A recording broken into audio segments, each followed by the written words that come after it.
السلام علیکم ورحمۃ اللہ وبرکاتہ۔ الحمد للہ رب العالمین والصلاة والسلام على صفوة الانبیاء والمرسلین وعلى آلہ واصحابہ اجمعین، اما بعد۔ قال اللہ تبارک وتعالی فی القرآن المجید والفرقان الحمید، اعوذ باللہ من الشیطان الرجیم، بسم اللہ الرحمن الرحیم۔ قل هل يستوي الذین يعلمون والذین لا يعلمون، صدق اللہ العظیم۔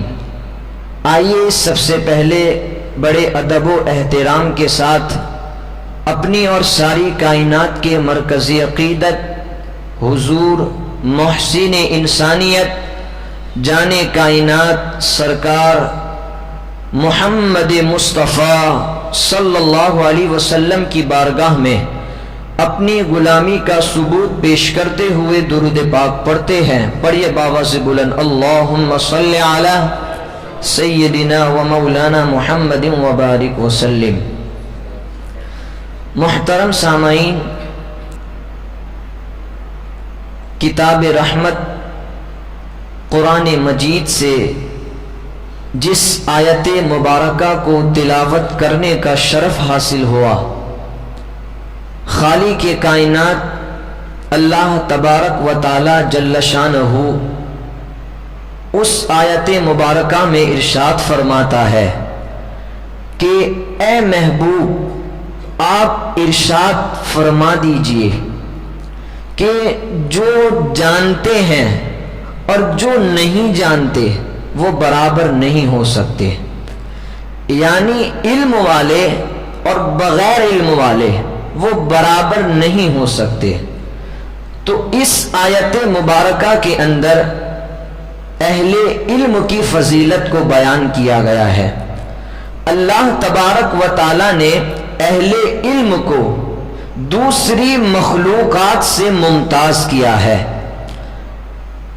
اہل علم کو اللہ تبارک و تعالی نے عزت، شرف اور رفعت کا وہ بلند مقام نصیب کیا کہ حضور رحمت عالم صلی اللہ علیہ وسلم کا یہ فرمان کس قدر کفایت کرتا ہے اور علم کی عظمت اور اس کی رفعت کو بیان کرنے کے لیے کتنا کافی ہے۔ سرکار نے ارشاد فرمایا، فضل العالم علی العابد کفضل القمر لیلۃ البدر علی سائر الکواکب۔ فرمایا ایک عالم کی فضیلت عابد پر، تہجد گزار پر، شب زندہ دار پر اس طرح ہے جس طرح 14ویں رات کے چمکتے ہوئے چاند کی فضیلت ستاروں پر ہوتی ہے۔ سرکار نے ایک اور حدیث مبارکہ میں ارشاد فرمایا، فضل العالم علی العابد کفضلی علی ادناکم۔ فرمایا عالم کی فضیلت عابد پر ایسی ہے جس طرح ایک عام آدمی پر میری فضیلت ہے۔ تو کس قدر اہل علم کی فضیلت اور شان کو بیان کیا گیا، اہل علم کی کس قدر مدح ہے۔ اور آپ اگر علماء سے پوچھیں کہ اسلام کا دوسرا نام کیا ہے تو علماء کہیں گے کہ اسلام کا دوسرا نام دین علم ہے۔ اور حضور رحمت عالم صلی اللہ علیہ وسلم پر پہلی وحی جو نازل ہوئی ہے وہ اقرا پڑھنے کے حوالے سے حکم نامہ ہے کہ اے محبوب آپ اپنے رب کے نام سے پڑھیے۔ تو ہمیں علم حاصل کرنے کی اور پڑھنے کی تلقین کی گئی، اور سرکار نے جس بات پر ناز فرمایا وہ یہ تھا، انما بعثت معلما، مجھے معلم بنا کر کے مبعوث کیا گیا۔ تو سرکار نے اس بات پر ناز فرمایا اور امت کو علم حاصل کرنے کی ترغیب دی، اور ماں کی گود سے لے کر قبر کی آگوش تک علم حاصل کرنے کی تلقین شریعت اسلامیہ میں موجود ہے، اور اسلام نے ہمیں صرف دینی علوم حاصل کرنے کی ترغیب نہیں دی، بلکہ اسلام نے ہمیں عصری علوم اور دنیاوی علوم حاصل کرنے کی بھی ترغیب دی ہے۔ آج ہم دنیا میں اتنی کثرت کے باوجود، اتنی تعداد کے باوجود پیچھے کیوں ہے؟ اس لیے کہ ہماری درسگاہیں، ہماری کلاسز دینی دنیاوی علوم سے پیچھے ہے، اس لیے آج ہم رسوا اور پیچھے نظر آ رہے ہیں۔ بلکہ اسلام نے تو علم حاصل کرنے کے لیے اتنی ترغیب دی کہ دنیا کے کسی مذہب نے علم حاصل کرنے کے لیے اتنی ترغیب نہیں دی۔ اور عزیزم یاد رکھے، حضرت انسان کو جب شرف دیا گیا فرشتوں پر، تو اس عزت اور اس شرف کا سبب بھی علم ہے۔ وہ کیسے؟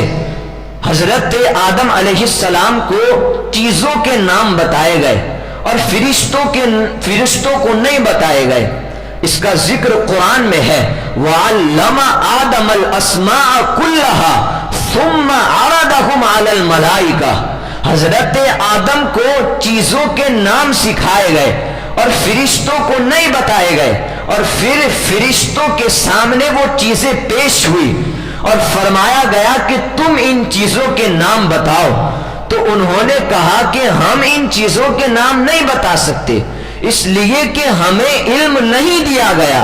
اور پھر حضرت آدم سے کہا گیا، اے آدم ان چیزوں کے نام بتاؤ۔ تو ان کو سکھائے گئے تھے تو انہوں نے ایک ایک کر کے سب بتا دیے۔ تب اللہ نے فرمایا فرشتوں سے کہ تم میرے اس شاہکار کو سجدہ کرو۔ تو فرشتوں کی پیشانیاں حضرت آدم کے سامنے جھک گئی۔ تو فرشتوں کی پیشانیوں کے جھکنے کا سبب، فرشتوں کا سجدہ ریز ہونا کس وجہ سے تھا؟ فرشتوں کے سجدہ ریز ہونا یہ کس وجہ سے تھا؟ حضرت انسان کو یہ شرف اور یہ عزت کس وجہ سے دیا گیا؟ تو حضرت آدم علیہ السلام کا ان اسماء کو جاننا تھا جن اسماء کو فرشتے نہیں جانتے تھے۔ تو علم کے سبب حضرت انسان کو اللہ نے دوسری مخلوقات سے ممتاز کیا ہے۔ اور علم ایک ایسی دولت ہے، ایک ایسی چیز ہے۔ حضرت عبداللہ ابن عباس رضی اللہ تعالی عنہ ارشاد فرماتے ہیں کہ اللہ نے حضرت سلیمان علیہ السلام کو اختیار دیا کہ تم چاہے مال لے لو یا سلطنت لے لو یا پھر علم لے لو۔ تو حضرت سلیمان علیہ السلام نے فرمایا، اے اللہ مجھے علم عطا فرما۔ تو اللہ نے کہا کہ علم بھی عطا فرمایا، اور اس علم کے صدقے مال بھی دیا اور سلطنت بھی عطا فرمائی۔ تو علم کتنی اہمیت کا حامل ہے۔ علم ایک ایسی دولت ہے، ایک ایسی چیز ہے کہ جہاں پر بھی ہوگی وہاں امتیاز پیدا ہوگا۔ حضرت امام رازی علیہ الرحمہ نے لکھا ہے کہ جب حضرت سلیمان علیہ السلام آ رہے تھے تو ایک چونٹی نے کہا تھا کہ جلدی جلدی اپنے بلوں میں داخل ہو جاؤ، کہیں اللہ کے نبی کا لشکر بے خبری میں تمہیں کچل نہ ڈالے۔ اس کا ذکر بھی قرآن میں ہے، فَتَبَسَّمَ ضَاحِكًا مِّن قَوْلِهَا۔ تو چونٹی نے جب یہ کہا تو اس کی یہ بات سن کر اللہ کے پیغمبر حضرت سلیمان علیہ السلام مسکرا پڑے کہ اس چونٹی نے کہا ہے کہ یہ لشکر کہیں ہمیں کچل نہ دے، بے خبری میں عدم توجہ کی وجہ سے ہماری طرف دھیان نہ ہو، ہمیں دیکھ نہ پائے اور ہمیں کچل دے۔ تو امام رازی لکھتے ہیں کہ اس چونٹی کو قیامت تک آنے والی چونٹیوں کی ملکہ بنا دیا گیا۔ کیوں؟ اس لیے کہ وہ چونٹی جانتی تھی کہ اللہ کے نبی کا تربیت یافتہ لشکر بے خبری میں اور جان بوجھ کر ایک ننھی سی جان کو بھی ضائع نہیں کرتا۔ تو اس کے اس علم کی وجہ سے اس چونٹی کو باقی چونٹیوں پر ممتاز کر دیا گیا۔ اور قرآن نے اس کے نام کی صورت بھی اتاری. دیکھیں ذات کی چونٹی ہے لیکن قرآن میں جہاں نبیوں کے نام کی صورتیں ہیں, جہاں نبیوں کے خاندان کے نام کی صورتیں ہیں, سورہ آل عمران ہے, سورہ یونس ہے, سورہ یوسف ہے, سورہ ابراہیم ہے, سورہ محمد ہے, جہاں نبیوں کے نام کی صورتیں ہیں, آپ قرآن کھولے تو ایک سورت چوٹی کے نام کی بھی ملے گی, سورہ النمل. تو ذات کی چونٹی عزتوں کی اس مسند پر بٹھا دی گئی کہ قرآن نے اس کے نام کی صورت اتاری, تو اس کو یہ شرف کیوں دیا گیا, اس کو یہ عزت کیوں دی گئی؟ امام رازی لکھتے ہیں کہ وہ چونٹی جانتی تھی کہ اللہ کے نبی کا لشکر جان بوجھ کر ایک ننھی سی جان کو بھی ضائع نہیں کر سکتا, تو اس کے اس علم کی وجہ سے اللہ نے اسے عزت عطا فرمائی, اللہ نے اسے شان و شوکت عطا فرمائے. تو آپ دیکھیں ایک ذات کی چونٹی جب علم کی وجہ سے قیامت تک آنے والی چونٹیوں کی ملکہ بن سکتی ہے, تو کیا حضرت انسان جس کو اللہ نے اشرف المخلوقات بنایا ہے, وہ حضرت انسان جس کے سر پر اللہ نے لقد کرمنا بنی آدم کا تاج سجایا ہے, وہ حضرت انسان علم حاصل کر کے کامیاب نہیں ہو سکتا, وہ حضرت انسان علم حاصل کر کے اپنے اولاد کے لیے ایک مثالی باپ نہیں بن سکتا, وہ حضرت انسان علم حاصل کر کے اپنی بیوی کے لیے ایک مثالی شوہر نہیں بن سکتا, وہ حضرت انسان علم حاصل کر کے معاشرے کے افراد سے اچھا فرد نہیں بن سکتا, وہ حضرت انسان علم حاصل کر کے اپنے والدین کے لیے مثالی بیٹا نہیں بن سکتا, وہ حضرت انسان علم حاصل کر کے دنیا کے انسانوں پر باوقار اور باعزت نہیں بن سکتا. بن سکتا ہے لیکن شرط یہ ہے کہ وہ علم حاصل کرے, شرط یہ ہے کہ وہ علم کی دولت کو ڈھونڈے, علم حاصل کرے. یقیناً علم کی بہت بڑی فضیلت ہے, علم حاصل کرنے کے بہت ساری احادیث مبارکہ وارد ہوئی ہے. میں آپ کو بتاؤں, وقت زیادہ نہیں لوں گا, سرکار نے حدیث میں ارشاد فرمایا علم نور ہے اور جہالت تاریکی ہے. اب آپ دیکھیں اگر اندھیرے کے اندر ہمیں کام کرنا ہو تو ہم اندھیرے میں کام کس طرح کریں گے؟ اندھیرے میں کام کرنے کے لیے ہمیں روشنی کی ضرورت ہوتی ہے, اندھیرے میں کام کرنے کے لیے ہمیں لائٹ کی ضرورت ہوتی ہے. تو اسی طرح ہماری زندگی ایک اندھیرے کی طرح ہے, تو ہم اس اندھیری زندگی کو کس طرح گزارے؟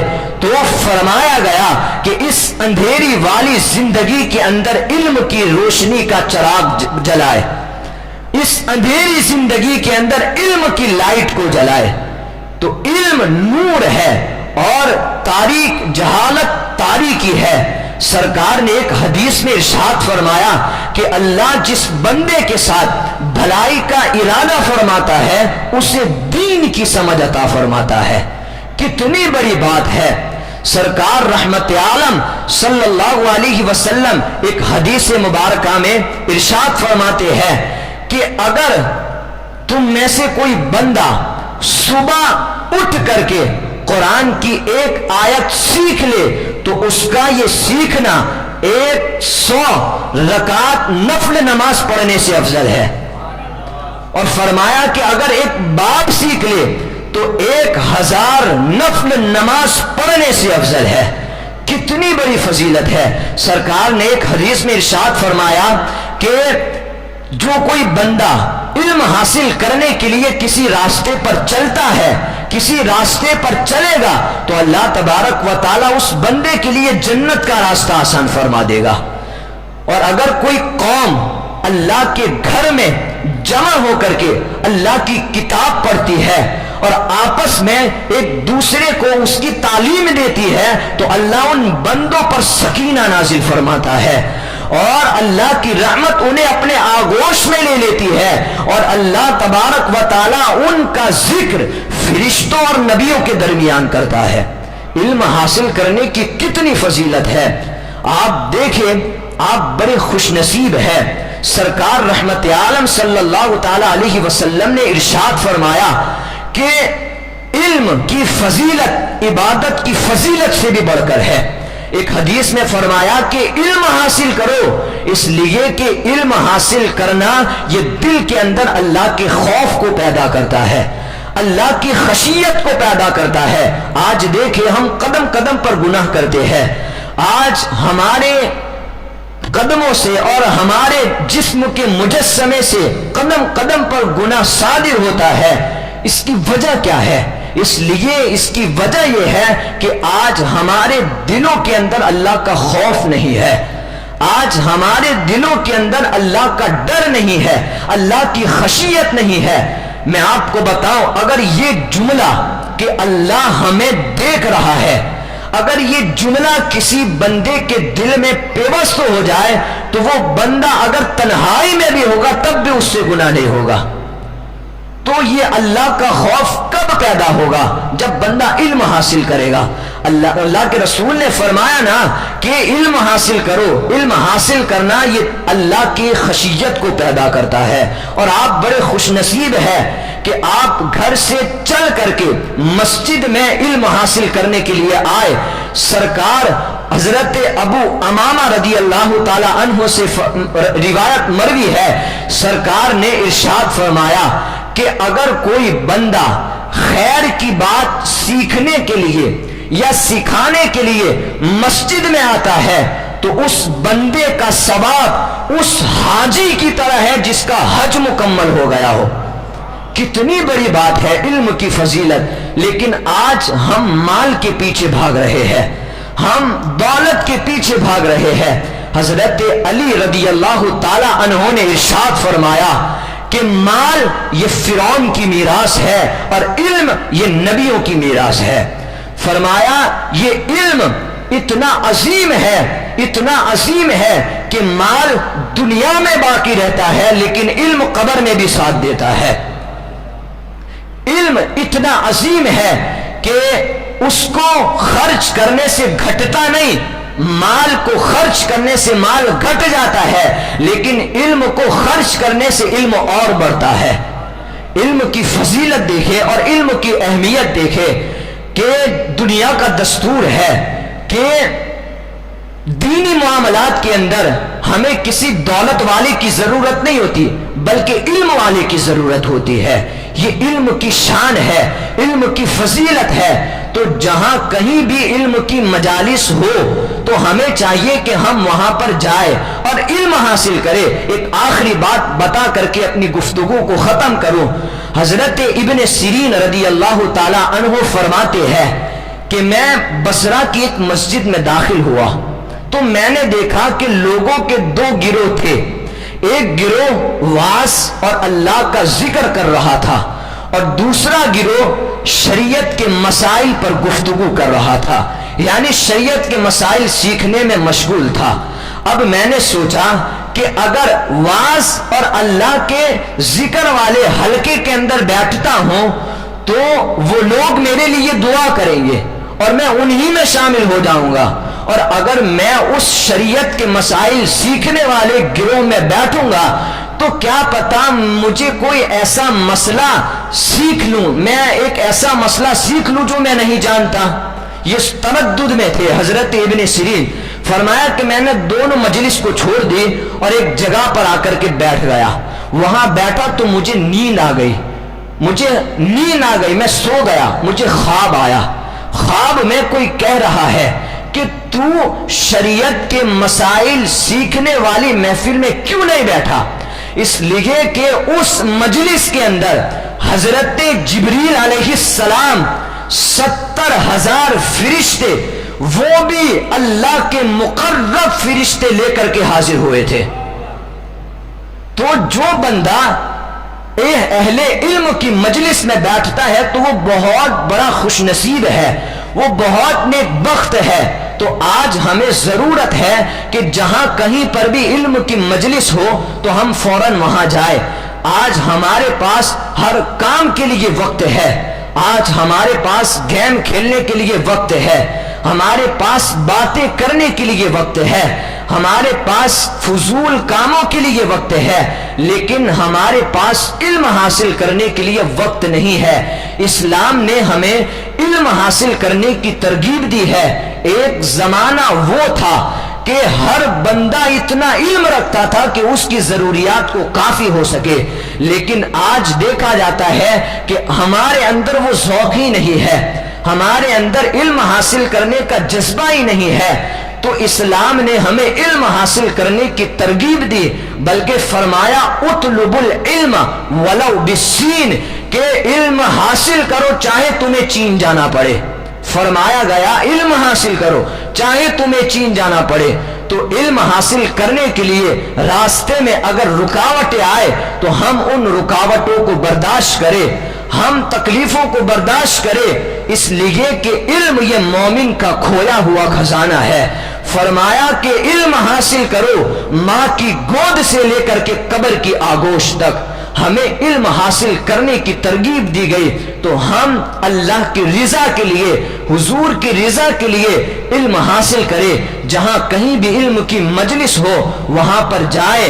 یقیناً علم ہمارے لیے ایک بہترین چراغ کی طرح ہے۔ اللہ تبارک و تعالیٰ سے دعا ہے اللہ کہنے سننے سے زیادہ ہم سب کو عمل کی توفیق عطا فرمائے اور ہم سب کو علم کا نور نصیب فرمائے۔ وما علینا الا البلاغ۔ السلام علیکم ورحمۃ اللہ وبرکاتہ۔ مصطفیٰ جان رحمت پیلا ہو سلام، شمع بز میں ہدایات پیلا کو سلام، شہر یار ایرم تاجدار حرم، نوبہار شفاعت پیلا ہو سلام، کاش محشر میں جب ان کی آمد ہو، بھیجے سب ان کی شوکت پیلا کو سلام، مجھ سے خدمت کے قدسی کہے ہاں رضا، مصطفیٰ جان رحمت پیلا کو ڈال دی قلب میں عظمت مصطفیٰ، ڈال دی قلب میں عظمت مصطفیٰ، سیدی اعلی حضرت پیلا ہو سلام، مصطفیٰ جان رحمت پیلا ہو سلام، شمع بز میں ہدایات پیلا کو سلام۔